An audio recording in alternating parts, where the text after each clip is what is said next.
Hey, what's going on, everybody? Justin here, and I'm back after like a 2 week hiatus or something like that. I just took a couple weeks off, and hopefully this one actually gets up on Tuesday, which I think would be like the 2 week mark. If not, it's gonna be a little bit longer than 2 weeks. But hopefully, I have something of a schedule sort of drafted out. Where I'm gonna like actually do Tuesdays and Thursdays and Saturdays. I've never done anything like that on my channel before. It's always been pretty willy nilly whenever I like upload and stuff. So hopefully, maybe being on a schedule makes it a little bit more consistent. I don't know, something like that. But anyways, in tradition of Tag Tuesday, I'm gonna start this Tuesday off with a tag video, and it's gonna be the second Tome Around tag.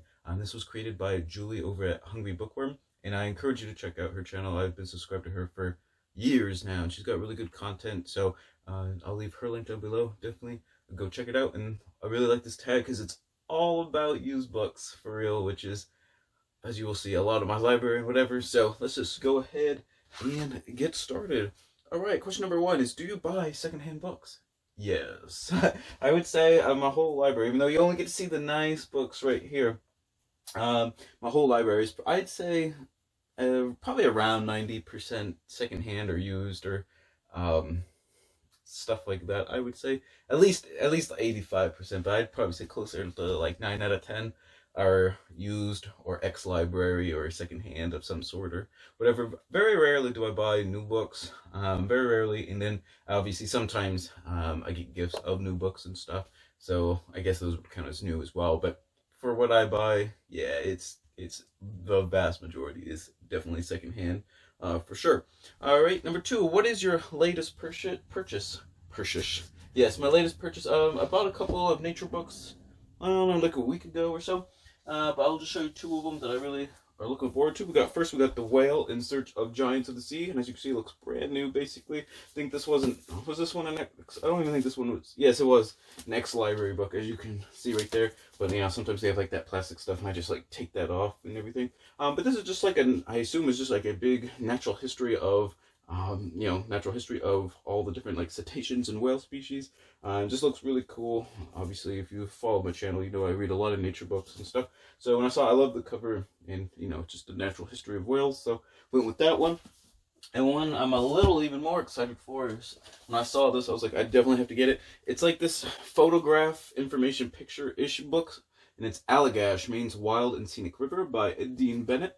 And I live in northern Maine, and the Allagash Wilderness Waterway is like, I think it's considered like the only like pristine or like wild river, large river on the east coast or east of the Mississippi River or something like that, where it's like not industrialized and there's really no towns or anything. This is in what the Allagash River is in western Maine, and there's western Maine is literally just like old growth. Well, not all old growth, but it's just basically forest and whatnot. But anyways, when I saw this, I was like, I definitely have to pick this up. I do plan. I try to do some canoe vlogs this year, and I just don't do well with them, I guess. Vlogs, just I don't know. I'm just not natural at doing vlogs and everything. But anyways, it's got like a lot of photographs and information and stuff.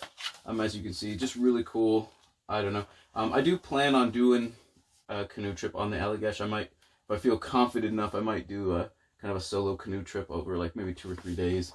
I don't know. I just think that might be really cool. But as you can see, lots of great like kind of illustrations, lots of really cool photographs. And when I saw it, obviously it was used. I think it's been out of print for a while.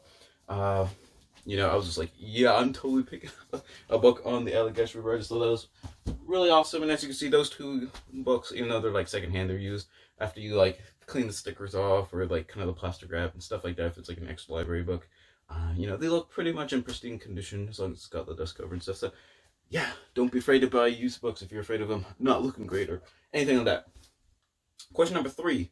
What condition do you find acceptable? In regards to like paperbacks, as long as if the cover, I say that as long as the cover's not like ripped off and stuff, I don't really care that much. So I have bought a book, I think it was called Socrates or something. The cover was like detached, but I think it was like 50 cents or something. I was just like, yeah, I might as well just do it. When it comes to hardcover, generally as long as it's got the dust jacket, that's good enough for me. I don't care if there's like a little bit of rips or tears or markings, within reason, I guess. I don't guess I've never seen one that's like super banged up if it's got the dust jacket and stuff. But yeah, I'm not really too picky. I don't do water stains, though I don't really see that very often. Like, if it looks like it's been like dropped in water or something like that. But yeah, I'm really not all that picky as long as it's got the dust jacket. Though I say that too because one of this really, of course, these ones are really really old. Let's see, what is it? My Aeneid. This copy of the Aeneid, there's like nothing left to it. As you can see, like on the spine there. Though I think this, I know it's from the 1800s, and this one is like, I do have a couple old books where, like, as you can see, like some of the whatever that's called, the cloth board is like falling apart and everything. And this one actually, my history of the 30 Years' War from the 1800s, that cover is detached on the first volume. But as you can see, like this one is falling apart. Like some of the pages and stuff really aren't like sewn in there really well. But let me see if I can find the date on this bad 1864. So I mean, it's pretty. It's getting up there. What would that be? Let's see, what 36 and then 100. So 156 years old. So yeah, hopefully I did that right in my head. I think I did.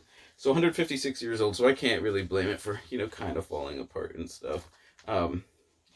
Anyways, so you just gotta be careful with some of these like older books and whatever. But if it's from the 1800s or earlier, even if it's in really, really, really, really bad condition, the fact that it's there at all, still really cool. So I'll pick it up if it's a good price. All right. Question number 4. After you read them, do you keep them or do you redonate them? I redonate books all the time. I literally have a shelf on the bottom here of like 30 or 40 books I gotta get rid of. I've been kind of like slowly culling through my collection. Probably doing a video with Tim next time he has a day to come over. We'll probably film some videos, and it's just gonna be like a long, just sort of having him convince me to slash through some of my books so I can make room for some new stuff. But yeah, just an example, I just pick up a bunch here, like all these are gonna be like redonated and whatnot, But like I said, I got a whole shelf of them. I don't really I've done unhauls in the past, so All right, question number 5. Do you have a favorite place you like to go when looking for used books? Yes, there is. Well, it used to be like the closest bookstore to me. Now I think there is like one that's a little bit closer. I haven't gone there quite yet. Though it just opened like a couple weeks ago, I guess. But anyways, there's one about an hour away.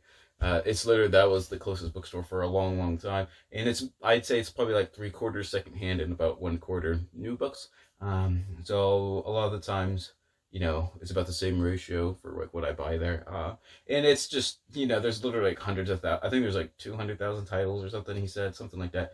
But it's very loosely organized. Like there's like a broad subject, like, fantasy will just be kind of there. And then all the fantasy books are just like on shelves. There's no real order to it once it's there, so you just kind of like gotta like look around. There's not by author or by title or by like subgenre or anything. Well, actually I say that I think he does do it by subgenre on like some of the nonfiction and stuff.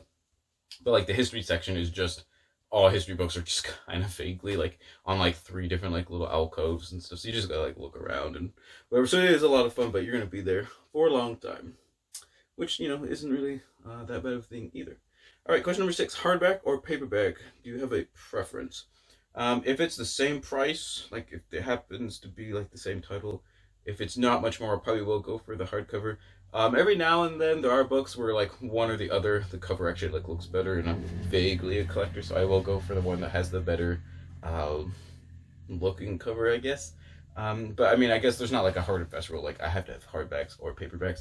And obviously a lot of times with used books, if it's a good deal, I'll just get it, and it's, by itself, it's, I don't have the option anyway, so I'll just get either or. And as you can see, like, well, actually, I say as you can see, like, all that's obviously hardcover because it's, my nice-ish books. But you can see, I think maybe a little bit of my fantasy, there's like hardcover and soft cover. So I don't really have too much of a preference. Like I said, if it's the same price, I'll probably just get the hardback because, it's nicer and like will last longer and whatever. But yeah, I guess I don't really care too much. Question number 7: have you found any real gems? Yeah, I found a couple, I guess. Just off the top of my head, picked this one out. I remember getting this one for $1. Barbarians Within the Gates of Rome, a study of Roman military policy and the barbarians circa 375 to 425 AD by Thomas Burns. I picked this one up too because Thomas Burns is like a world expert on the Ostrogoths. If you don't know who they are like a pretty famous barbarian tribe during the period of the kind of the decline of the Western Empire. And actually, it was actually Odovaker. It was like the king of the Ostrogoths when they kind of, during the fall of Rome during 476. But anyways, so I picked this up for I want to say it was a quarter. So I thought that was really good. I've read part of it, but it's kind of like a really jargon-filled history of kind of like the Danubian frontier during those years. So probably will read it at some point. But I've read so many, Fall of Rome books, or the end of the Roman Empire, or the fall of the Western Roman Empire.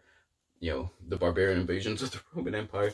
That I've read a couple others in its place, and also I say that some other gems I found right here. I found this at that used bookstore I was telling you about. These 2 Folio Society editions, which are all these books right here. This is actually part of an 8-volume set, but they had the 2. I think it had a good price. I think it was just like $10 for both of them, or $15 for both of them, or something like that. The Barbarian Invasions of the Roman Empire. The first one's the Visigothic one, and the second one is the Huns and the Vandals.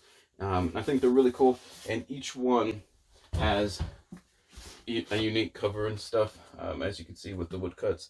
I just think they're really cool. They are a little bit dated. They're from like the late, these obviously editions are not from the late 1800s, but those when the original work was published. So 90% of, what was assumed back then is probably not the greatest, I guess, at least in regards to sort of, the Roman Empire falling just by like, military might and all that kind of stuff. But anyways, that's a topic for another video, so we will keep going before I ramble on too much. All right, question number 8. Can you find a book that you can donate out of your library? Just showed you, like I said, I just picked up like 5. There's a whole shelf down there, like other books and stuff, like a bunch of fantasy books too, that I've had that I just didn't care for. I know I'm not gonna read and stuff. Like I said, I know people are gonna be sad that Nicholas Eames is right there. It's actually one of the first fantasy books I read when I started book 2 and stuff, but a lot of them I just, either don't have interest anymore, or I don't really plan on reading anymore, so no point in keeping them. Alright, and question number 9 is just to tag some others. So I'm going to go with Chris over at Chris's Bookish Cauldron, Rhea at Bookfinch, and Sarah at Novel Serendipity. I like all 3 of those channels. I'll leave their links down below as well. Definitely go check them out. I'm looking forward to their answers and doing this tag as well. So thank you, Julie, for creating this tag. Like I said, I just kind of saw it floating around the ether of, YouTube or BookTube or whatever. So I decided to go do it because, like I said, my library, like, you only get to see it, like I said, my showstopper stuff right here. But even then, all these are pretty much used. Obviously, these are all secondhand. They're from the 1800s. And even my Folio Society books, I think only one of them is new out of all these. As you can see, they're still in pretty good condition. A couple of them are missing the slip cases and stuff, but, it was still a really good deal, so I had to pick them up. But anyways, hope you all enjoyed the video. Do I do my plug? See, I was questioning, do I do my plugs? So go check out my Instagram for sure, and then Twitter. I don't know, my Twitter kind of sucks compared to my Instagram, but I do have a Twitter and stuff. And then check out my Etsy shop. I need to start putting my sign. I keep forgetting to put my signs up here. I'm gonna vaguely do subliminal messaging here and have a random sign that I make in my Etsy shop in each video, and I totally forgot. I literally had it like right there. Probably should get the bigger one, not the 4x6s, but I'll do the 6x9s or the 8x12s. But anyway, check out all the cool links and stuff. Hope you enjoyed the video, and whether you're reading a new book or a used one, always remember, read victoriously.